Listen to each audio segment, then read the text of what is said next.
Hello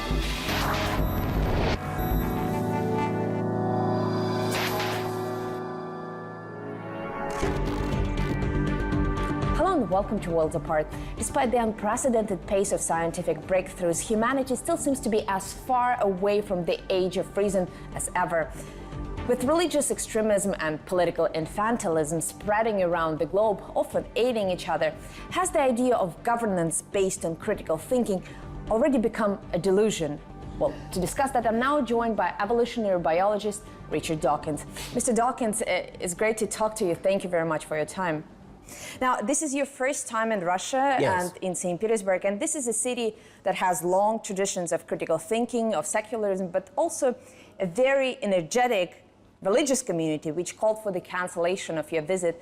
Did you have any second thoughts about coming here? No, I was not aware of any call for my cancellation. If I had been, I'd have been all the more determined to come. What is the reception that you has been receiving so far? Do people know about you in this country? I've had a magnificent reception, a huge crowd at the Geek Picnic, and then the gigantic book signing queue. I don't know how many books I signed, but it went on for nearly 2 hours. Now, you know, you come here at a time when the city is galvanized over the fate of its largest cathedral, which also happens to be the 4th largest cathedral in the world. And it has a very interesting history because back in early Soviet times, it was turned into the Museum of Atheism. There was even a Foucault pendulum there installed to demonstrate Copernicus' ideas, but now the church wants it back. And I wonder if that really demonstrates that neither atheism nor religion can ever decisively win this battle for hearts and minds. In a way, your own cause will never be fully realized. I look forward to seeing the cathedral very much. I love seeing cathedrals. I don't want to enter into any local political disputes. But local is global these days, if you speak about the value of critical thinking. I want to see religion die. I mean, I despise all religion. On the other hand, a beautiful cathedral is a beautiful cathedral. And I value the artistic contribution that religion has made over the centuries. But don't you think that despite all your efforts to popularize critical thinking, to popularize atheism, religion seems to be having some sort of a comeback, not only in this country, but also around the world? Well, give us a few more decades. In America, for example, which is one of the most religious countries in the Western world, we're winning. I mean, the number of religious people is going down. I'm aware that there's a bit of a backlash in Russia. I take it that that's a backlash against the communist regime rather than against atheism per se. And it's because atheism was the official state doctrine under communist rule. I could easily imagine that people would rebel against that because they're rebelling against the oppression of communism. I know that when believers want to rebuff your intellectual attacks on religion, they often bring up communism or Stalinism as an example of atheism going wrong. And I know that you always refuse to blame atheism for the excesses of communism. Why? It's ludicrous to blame atheism for the excesses of communism. It's nothing to do with it. You might as well blame moustaches because Stalin and Hitler both had moustaches. Atheism has absolutely nothing to do with the excesses of communism. Well, it's interesting you say that because, Stalin in particular was an interesting person because in his early years, he was trained to be a priest. And there are still doubts whether he fully abandoned those beliefs because Indeed. Later in his life, he was protective of certain religious hallmarks. So I wonder if one person can really combine both the belief in, let's say, either atheism or at least critical thinking and scientific way of development and some sort of superstition. Well, Stalin may have done that. I mean, Stalin was one of the most evil people who have ever lived. And so I wouldn't want to hold him up as an example of anything. He clearly was just doing bad things for all sorts of queer reasons. Whether or not Stalin was an atheist, you cannot blame atheism for Stalin. Now, if you study the early Soviet history, it wasn't only about atheism, it was also about scientism, this belief that science will dramatically change the makeup of this country and the makeup of its people. There was even a talk about Homo Sovieticus being a new stage of human evolution. And we all know how it turned out. Many scientists I talked to believe that that was because of a gap between scientific development and the ability of human society, its moral norms, its ethics to catch up with it. Is that still a challenge today, the gap between science and morality or ethics? The Soviet system spectacularly failed in my own field of biology. The Lysenko episode is one of the most disgraceful episodes in the history of science, when politics, Stalinist politics, was allowed to override respectable, decent science, and many decent Russian geneticists were exiled or even killed because they didn't believe in the crackpot theories that Stalin was upholding. Stalin was not a friend of science.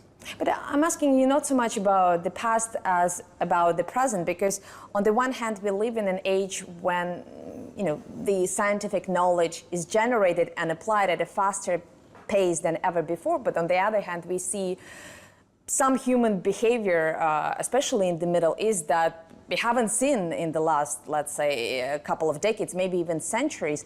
Do you think it's safe to have things like Large Hadron Collider on the planet that still practices decapitations for religious reasons? Sorry, Large Hadron Collider? When you have atomic bombs, when you have Collider, when you have many other infrastructure that is clearly, that could be dangerous if you have fanatics who want to cause damage and who would kill people for religious reasons in large numbers, don't you think that the coexistence of such infrastructure, together with the kind of religious beliefs that we see expanding around the world, doesn't that create a dangerous combination? Let's leave out the Large Hadron Collider. Okay. I mean, I take it you're talking about... Well, let's talk about... nuclear weapons. Well, nuclear weapons, for example.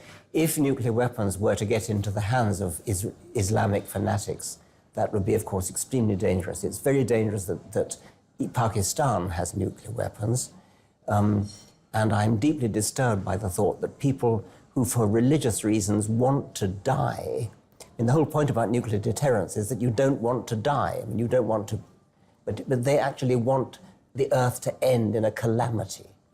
So we do not want Islamists to get hold of nuclear weapons. We don't want Islamists at all. I mean, it'd be much better if the world didn't have any. But it's not only about terrorists or religious terrorists. I know that you are not a big fan of Donald Trump. You recently compared him... Is anybody? Well, there are some people. Well, person. he was elected president of the United States, so some people obviously voted for him. By a minority of the electorate, by the way. Well, but that minority still counts millions of people. Ridiculous electoral college system. Well, but Mr. Dawkins, whether or not you like the American political system, I think it's evident that a lot of people still support him. They voted in favor. Ignorant, uneducated people, for the most part. Regardless of that, but I know that you yourself on your Twitter account compared him to a little ADHD boy, and you said that the system that delivered such a president clearly needs to be reformed. Don't you think that, again, the presence of, let's say, nuclear weapons or any other major scientific developments and the ability of them being controlled by a person like, for example, Trump, creates a major liability for humanity? Deeply worrying that a man, a juvenile delinquent, you could almost call him, has his finger on the nuclear button. That is a very disturbing fact. That comparison of Trump to ADHD boy, I thought was very characteristic of you, because you managed to upset not only Trump's supporters, but also parents of children with ADHD diagnosis. And I saw that many of them wrote to you on Twitter saying that people with neurological conditions or short attention spans can still be productive and successful members of society. You can't say anything without offending somebody these days. No, but don't you think they have a point here that surely he's not like you, he's not an intellectual, he doesn't pretend to be, but that doesn't necessarily make him unqualified as a president. He's obviously unqualified. I mean, he's a vainglorious, self-obsessed, narcissistic, ignorant man. So what? So what? So something's gone wrong with the system that can, out of 300 million people, that he should rise to the top suggests there's something seriously wrong with the system. But, I'm asking you because I think it's actually a very interesting philosophical question, because we often talk about income inequality, but I also think that there is intellectual inequality. Some people clearly more talented, more skilled at mental work or public speaking than others, but we welcome diversity in most professions. Why not in the top office? We do not welcome diversity of ability in doctoring, in driving, trains, planes, ships. You want somebody qualified. You want somebody who knows how to do the job. If you're going to have an operation, you want a highly qualified surgeon.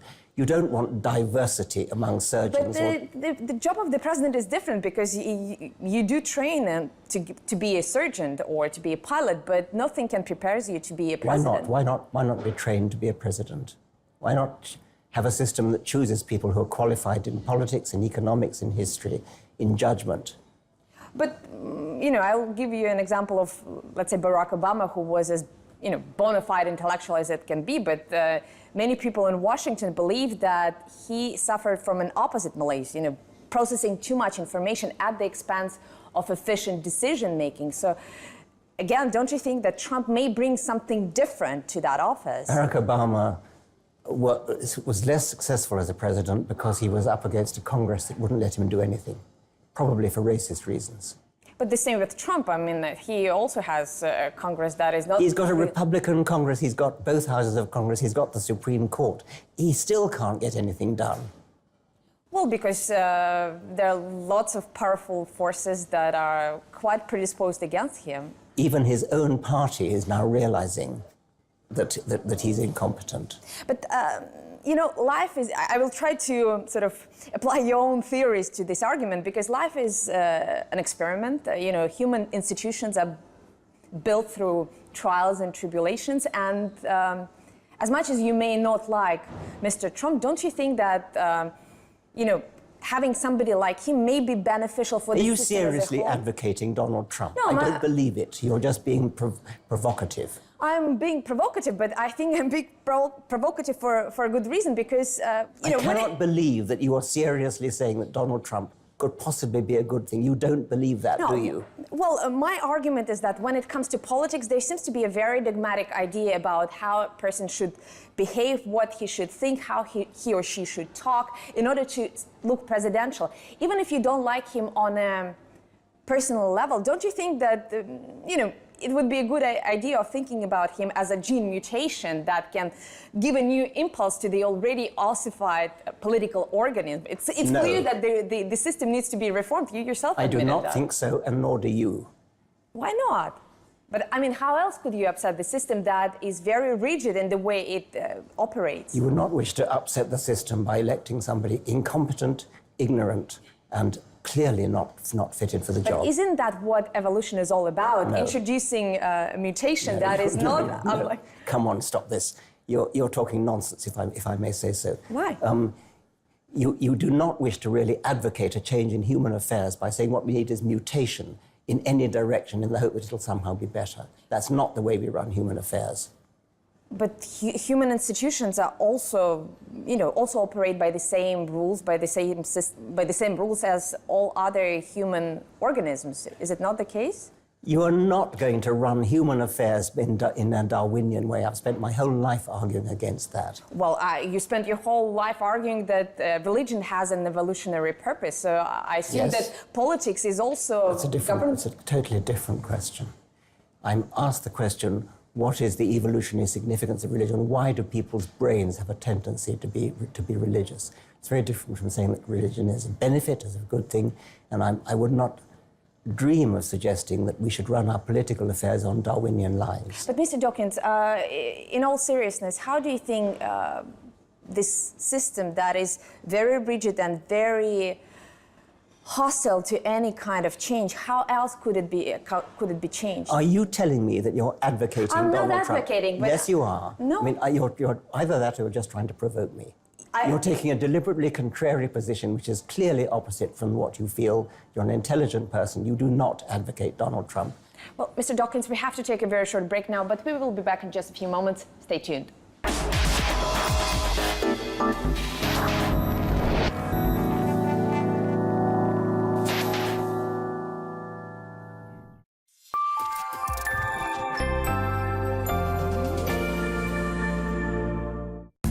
Россия – это очень дружелюбная страна. Это наш дом. Это семья. Красота. Русь est bon. И нормы. país magnífico para visitar. Que é espetacular. A Rússia é muito bonita. Me gustó Rusia. Como estuviéramos en casa. Magnificent. This is very good. Es un país con muchísima cultura. Sights and scenery to see. Russian people, they're really nice and friendly. And they make the foreigners feel welcome. And Russia is very interesting. Very good. Good. Good. fantastic. Very enjoyable place to be in. Full of very friendly people. Russian is my second country. La Russie est le plus grand pays du monde. Very big. It's amazing place, it's amazing country. It's a beautiful country. Russia is awesome. And they're very nice people. We're very welcome here, and we're very glad that the Confederation is coming here. Muchas gracias, Sucia.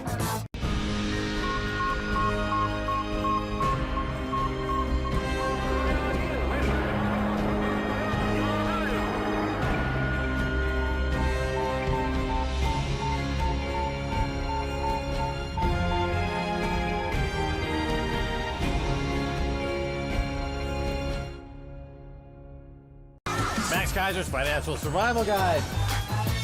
When customers go by, you reduce the price. Didn't help? Well, reduce it lower. That's undercutting. But what's good for food market is not good for the global economy.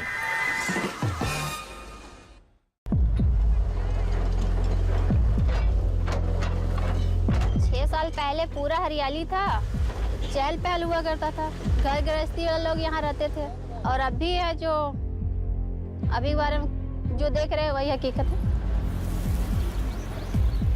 Around 700,000 families will have to be evacuated today or tomorrow. So some of them, they've also got to be thrown away. आग भी चल रहा है, आग लगा हुआ है, चलते चलते पैर भी धंस गया, तो वो तो पैर आग जगह नीचे चल जाएगा तो जलिए जाएगा पैर, वो भी जल जाता है पैर। वो Coal is the target. Everybody wants coal. And the people here living here are treated just like overburden.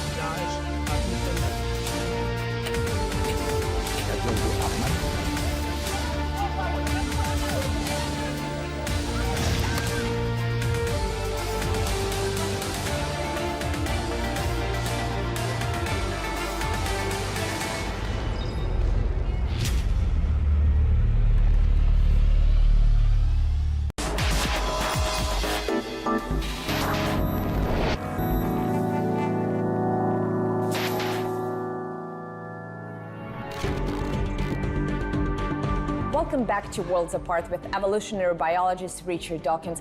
Mr. Dawkins, we talked about Donald Trump and the messy state of American politics. How does Britain compare to that? Well, I'm vocal on British affairs because I think that it was a wrong decision of David Cameron to call a referendum on something as complicated as leaving the European Union. It's another of those cases where, as I was saying earlier about having a surgeon who knows his job or having a pilot who knows how to fly a plane, the decision on leaving Europe is a very, very complicated political and economic decision. And it's the kind of thing where we need parliamentary democracy, which we have, and it was an entirely wrong decision to hand that matter over to a general public which was not qualified to take that decision, especially in the way it was presented. You are known for criticizing people who hold on to their beliefs despite the evidence to the contrary, but I think British politics has produced a whole class of politicians whose views you cannot really pin down. I mean, they may be for Brexit one day, they may be against Brexit another day, and so on and so forth. On balance, who do you find more disagreeable? People who are very rigid in their beliefs or people who are totally promiscuous in their beliefs? I'm not sure I'd use the word promiscuous or rigid. I think I respect people who change their mind when the evidence demands it. And so a politician who is capable of saying I was wrong, I think should command respect. Or saying I was wrong, I didn't look the perhaps new evidence has come to light. But we something didn't of that hear sort. that neither from, I think, David Cameron nor from any other politicians who endorsed. No, we didn't. It's about time we did. Why do you think that decision was put on the table? What, the David Cameron's decision? Do you think it was motivated by personal? Well, no. I mean, I think David Cameron was so convinced that he would win, that the British people would reject Brexit, that he felt justified in taking the gamble, and I think that was an irresponsible gamble. I think he was playing Russian roulette with the British future, because it's an irrevocable change. It's not like an ordinary election where 5 years later you can vote the reverse. And as such, perhaps it should have been at very least a 2/3 majority, not a 50% majority. I know that you voted Remain in the Brexit vote, even though you argued that, like the majority of the electorate, you weren't qualified to deliver an opinion in the first place. You actually suggested that no one was unless they had a PhD in economics. Isn't that true about any political choice, any direct exercise? It sort of is, and that's why we have a representative democracy, a parliamentary democracy, rather than a plebiscite democracy. You elect members of parliament who, whatever their qualifications, at least are paid to devote their time to studying the details and voting on bills, having looked at all the details. The electorate as a whole hasn't time. I mean, they're busy being whatever they are, farmers or doctors or street sweepers. But don't you think that you're perhaps investing too much faith in the goodwill and professional qualities of the members of parliament? Well, I'm not speaking about the British parliament per se, but no, in general. obviously, to some extent, I am, and not all members of parliament are particularly qualified. But I think it's probably fair to say that they're better qualified than the average person in the street. Now, you spoke in favor of a second referendum. What makes you believe that the voters would be more rational or indeed more qualified to deliver that? I don't know, but I think that after a year, and maybe after 2 years, when the terms of the negotiations become clearer, people might well change their mind. They might realize, I mean, certainly a lot of people, the day after the vote, said, "Oh dear, I never thought that would happen. I was only voting because I wanted to give David Cameron a kick." If you looked at the opinion polls, they're fluctuating up and down all the time. You have a definitive vote, a 50% majority, which is going to affect the rest of the country for a very rest of time and rest of history. And it just happens to be on the very day when the population well, but that's what politics in many Western countries is all about. That's how Donald Trump at the end was I know, elected but then you too. get another chance 4 years or 5 years later. This is an irrevocable decision. Now, whether or not there is a second referendum, it seems that both the British and European officials are effectively dragging their feet when it comes to negotiating the terms of the exit. Given your understanding of British politics, do you think politicians still have a chance of sabotaging that vote? And would you encourage them to sabotage that decision? Well, I think there is a possibility of that. I think that as the negotiations get more and more underway, people will realize how formidably complicated it is. And they will realize that the consequences of this fleeting vote on one day, June the 24th, 2016, the consequences of this are so complicated that it might be worth taking a second look. Correct me if I'm wrong, but I think your argument has been that Brexit is primarily about economics. I mean, it's so complicated that it's difficult for people to comprehend all the economic consequences. But when it comes to ignoring plebiscite, it's a political decision. It's about perhaps undermining people's faith in politics and, exercise of democracy. Is it worth ignoring that vote or overriding that vote for the sake of some economic issues? If you must have a referendum, you could have a referendum on some simple issue like, say, fox hunting. But to have a referendum on something as complicated as Brexit seems to me to be an act of irresponsible folly. Can I ask you one more question on that? Because in one of your articles, you said that the single most shocking message conveyed during the Brexit referendum campaign was don't trust experts. And it's very interesting to me because when it comes to religion, you always argue against argument from authority. And believing in experts is ultimately an argument from authority. There's a very important distinction here. I am a biologist. I don't know about physics. So to the extent that I accept the findings of physicists, I'm accepting the views of experts. I'm not accepting them because they're authorities. I'm accepting it because I have faith in the methods that are used by physicists And I trust that although I am personally not qualified to understand modern physics, I am qualified as a scientist to know that these methods are in place to make sure Absolutely, but politics is not precise science, so the experts you hear on television... It's less strong in the case of politics, but in the case of just simply complicated affairs, to make a vote when you have not looked at it at all, at least the people who are involved in Parliament, the people involved in negotiation, the people in Brussels, these are people who know a lot about what goes on. So I don't regard it as an argument from authority. I regard it as an argument from people who have spent time and effort to understanding, to working on the details. But who may also have vested interest in continuing with this status quo. But the system is imperfect. But the system of representative democracy, the system of civil servants who are paid to look at the details in great detail, I have more faith in that than I have in the person on the street.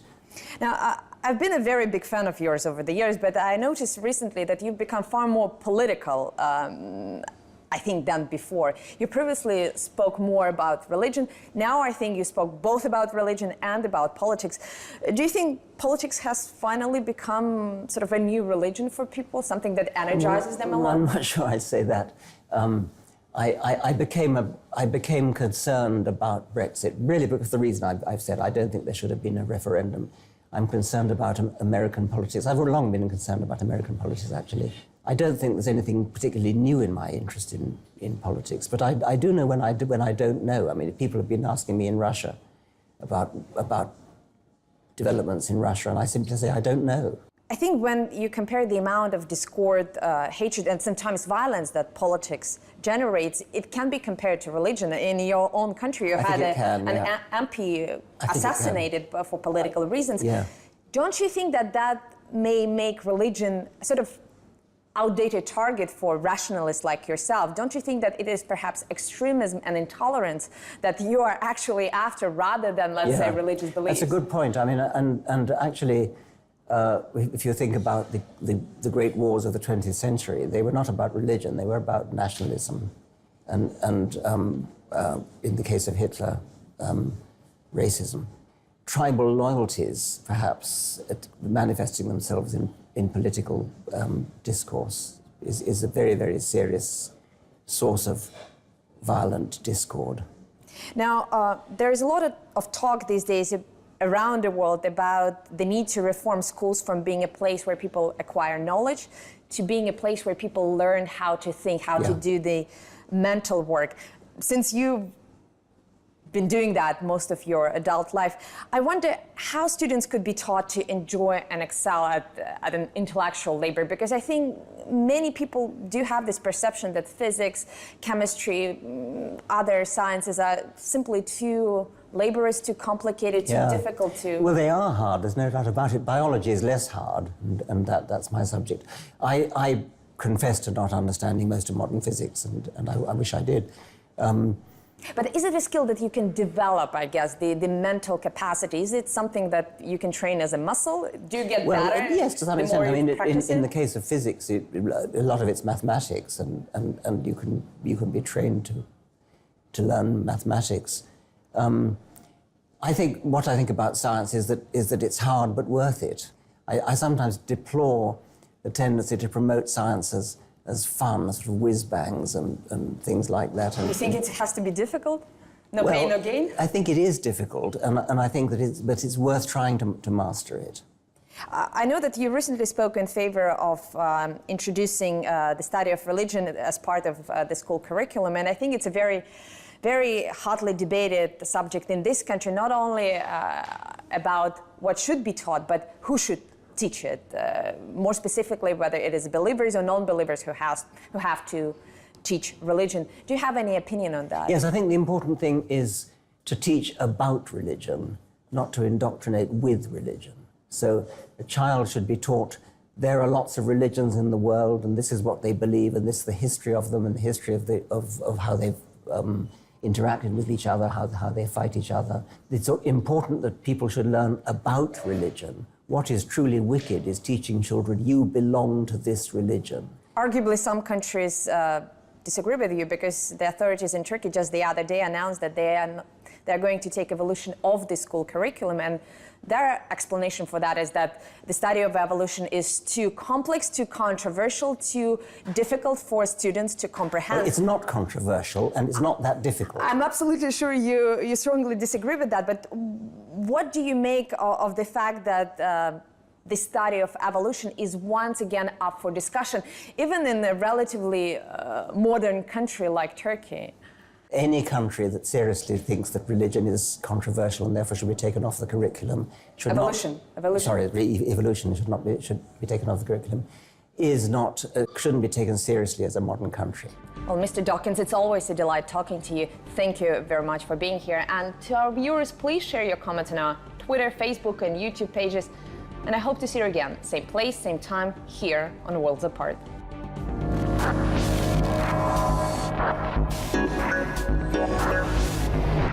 Thank you.